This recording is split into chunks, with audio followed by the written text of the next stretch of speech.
बादशाह और उसका दाना मुशीर। किसी दूर दराज सल्तनत में एक मुनसिफ और रहमदिल बादशाह हुकूमत करता था। वो अपनी राया से बेहद मोहब्बत करता था और उनकी फलाह व बहबूद का हर वक्त ख्याल रखता था। इसकी सल्तनत खुशहाल थी, खेत सरसब्ज थे, बाजारों में चहल पहल थी और लोग सुकून की जिंदगी गुजार रहे थे।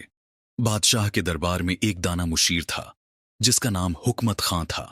हिकमत खां निहायत अक्लमंद और मामला फहम शख्स था। वो दोरिंदेशी और दानाई के लिए मशहूर था। बादशाह उस पर इंधा एतमाद करता था और किसी भी अहम फैसला लेने से पहले इससे मशूरा जरूर करता था। इसकी दानशमंदी ने कई बार बादशाह को मुश्किल हालात से निकाला था। एक रात बादशाह नींद में एक अजीब ख्वाब देखता है। ख्वाब में वो अपने शाही बाग में खड़ा होता है जहां हमेशा हरियाली और खुशबू हुआ करती थी। वो बाग की खूबसूरती को देखकर खुश होता है, मगर अचानक मंजर बदल जाता है।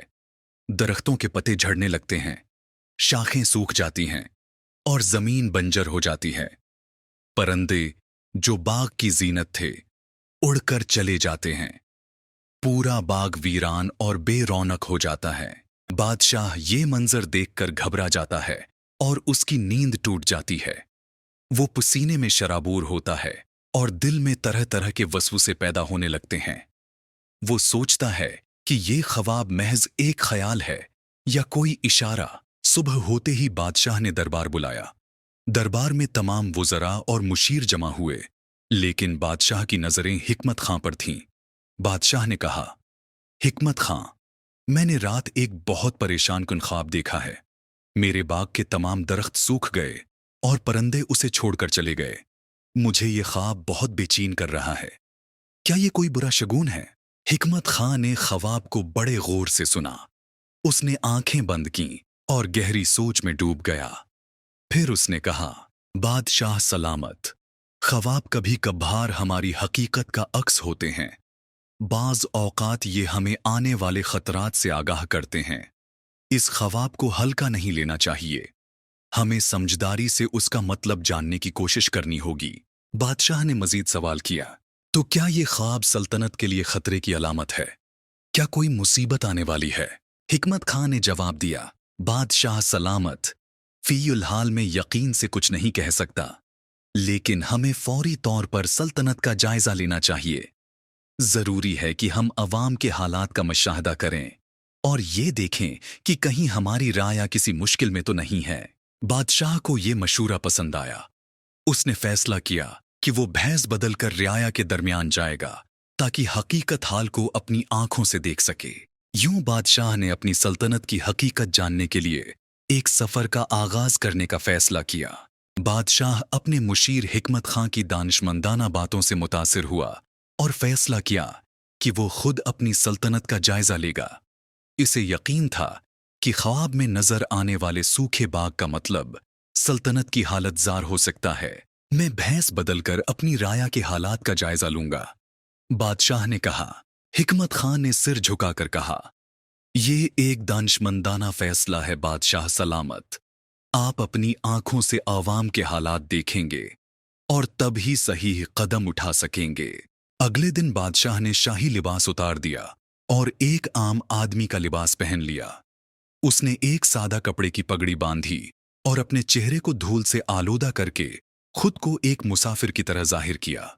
उसके साथ हिकमत खां भी आम कपड़ों में इस सफर पर रवाना हुआ। पहला गांव, पानी की कुल्लत। सबसे पहले वो एक ऐसे गांव पहुंचे जहां जमीनें बंजर पड़ी थीं।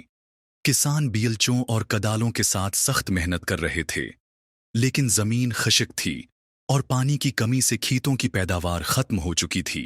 एक किसान रोते हुए बोला, हमारे कनवे सूख चुके हैं, बारिश नहीं हो रही और न ही कोई बादशाह का नुमाइंदा हमारी मदद के लिए आया है। हम क्या करें? बादशाह का दिल दहल गया। उसने हिकमत खां की तरफ देखा जो सिर झुकाकर सोच में पड़ गया था। बादशाह ने दिल ही दिल में अहद किया कि वो इस मसले को जरूर हल करेगा। दूसरा गांव, नाइंसाफी का दूर। आगे बढ़ते हुए वो एक और गांव पहुंचे जहां लोग इंसाफ के लिए तरस रहे थे।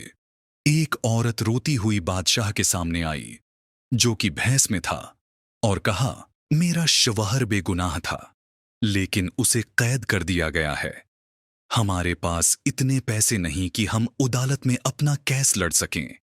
क्या हम हमेशा जुल्म सहते रहेंगे? ये सुनकर बादशाह का खून खोल उठा, लेकिन वो खुद को काबू में रखते हुए आगे बढ़ गया। उसने हिकमत खां से कहा, ये जुल्म खत्म होना चाहिए। मेरे काजियों और दरबारियों को इंसाफ फराहम करने की सख्त हिदायत देनी होगी। तीसरा गांव, डाकुओं का खौफ। अगले सफर में वो एक जंगल के किनारे एक छोटे से गांव पहुंचे, जहां लोग डाकुओं के खौफ में जिंदगी गुजार रहे थे। एक बुजुर्ग ने कहा, बादशाह सलामत का साया हमारे सरों पर है, लेकिन हम तक उसकी हिफाजत नहीं पहुंच पाती। डाकू हमारे माल और बच्चों को लौट कर ले जाते हैं, और हमें कोई बचाने वाला नहीं। बादशाह ने मुशीर की तरफ देखा और बोला, हमारी सल्तनत का ये हाल है और मुझे खबर तक न थी। ये हालात बदलने होंगे। वापसी का फैसला। कई दिनों के सफर के बाद बादशाह ने अपनी राया के हालात को करीब से देखा। वो ये जान चुका था कि इसकी सल्तनत वाकई सूखे बाग की तरह बंजर हो चुकी है। महल वापस आते हुए उसने हिकमत खां से कहा, हमें फौरी इक़दामात करने होंगे। पानी की कुल्लत, नाइंसाफी और डाकुओं का खौफ, ये सब मसाइल हमारी सल्तनत की जड़ों को खोखला कर रहे हैं। मैं उन मसाइल को जड़ से खत्म करूंगा। हिकमत खान ने सिर झुकाकर कहा, बादशाह सलामत, अगर आपने उन मसाइल को हल कर लिया तो न सिर्फ सल्तनत सरसब्ज हो जाएगी, बल्कि अवाम के दिलों में आपके लिए इज्जत और मोहब्बत मजीद बढ़ जाएगी। महल वापस पहुंचने के बाद बादशाह ने अपने मुशीर हिकमत खां को दरबार में बुलाया। बादशाह के चेहरे पर संजीदगी और अज़्म नमाया था। उसने गहरी सांस ली और कहा, हिकमत खां, मैंने अपनी आंखों से अपनी सल्तनत का हाल देखा है। किसान पानी की बूंद बूंद को तरस रहे हैं, लोग इंसाफ के लिए चीख रहे हैं, और डाकू राया का सुकून बर्बाद कर रहे हैं। अब वक्त आ गया है कि हम इन मसाइल को जड़ से खत्म करें। हिकमत खान ने सिर झुकाकर कहा, बादशाह सलामत, अगर आपका इरादा मजबूत है तो कोई ताकत इन मसाइल को हल होने से नहीं रोक सकती। हमें फौरी इक़दामात करने होंगे। पानी का मसला हल करने के इक़दामात। बादशाह ने सबसे पहले पानी के बहरान पर तोजा दी। उसने हुक्म दिया कि तमाम इलाकों में नए कनवे खदवाए जाएं और पुराने कनवों की मरम्मत की जाए। उन कामों की निगरानी के लिए खास अफसर मुकर्रर किए गए। किसानों को बीज और खाद फराहम करने के लिए खजाने से रकम मुख्तस की गई। बादशाह खुद गांव-गांव जाकर कामों का जायजा लेता रहा, ताकि ये यकीनी बनाया जा सके कि सब कुछ वक्त पर मुकम्मल हो। चंद ही हफ्तों में खेतों में हरियाली लौट आई और किसानों के चेहरों पर खुशी की लहर दौड़ गई। इंसाफ की बहाली। फिर बादशाह ने अदालती निज़ाम में इस्लाहात की। उसने तमाम जजों को हुक्म दिया कि वो ईमानदारी से फैसले करें और गरीबों की फरियादों को तरजीह दें। बादशाह ने खुद भी अदालत में बैठकर कई मुकद्दिमात का फैसला किया, ताकि राया को एतमाद मिले कि बादशाह इंसाफ पसंद है। एक दिन वही औरत जिसने अपने शौहर की रहाई के लिए फरियाद की थी, अदालत में हाजिर हुई।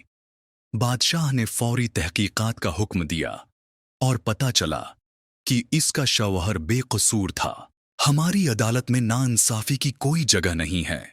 बादशाह ने ऐलान किया और औरत के शौहर को रहा कर दिया। ये खबर पूरी सल्तनत में फैल गई और अवाम का बादशाह पर एतमाद बढ़ गया। बादशाह ने डाकुओं के मसले पर सख्त कार्रवाई करने का फैसला किया। उसने फौज को मुतहर्रिक किया और जंगलों और खतरनाक इलाकों में गश्त बढ़ा दी। कई डाकू गिरफ्तार किए गए और कुछ को सजाएं दी गईं। बादशाह ने नए मुहाफिज तैनात किए और गांव वालों को यकीन दिलाया कि अब वो महफूज हैं। लोगों ने खुशी से जश्न मनाया और बादशाह की तारीफ की। चंद महीनों के अंदर अंदर सल्तनत का हाल बदल गया। खेत सरसब्ज हो गए, बाजारों में चहल पहल बढ़ गई और गांव के लोग खुशहाली की जिंदगी गुजारने लगे। बादशाह ने एक दिन महल के बाग में खड़े होकर मुस्कुराते हुए कहा, ये बाग मेरी सल्तनत का अक्स है। ये अब फिर से हरा भरा हो गया है, जैसे मेरी सल्तनत खुशहाल हो गई है। हिकमत खां ने कहा, बादशाह सलामत, आपने न सिर्फ अपनी रियाया का दिल जीता है, बल्कि तारीख में एक मिसाल कायम की है। یہ سلطنت ہمیشہ آپ کی دانائی اور انصاف کو یاد رکھے گی۔ بادشاہ نے اپنی دانشمندی اور مشیر کے مشوروں سے سلطنت کو ایک نئی زندگی بخشی۔ لوگوں نے اس کی انصاف پسندی اور رحم دلی کی کہانیاں نسل در نسل سنائیں۔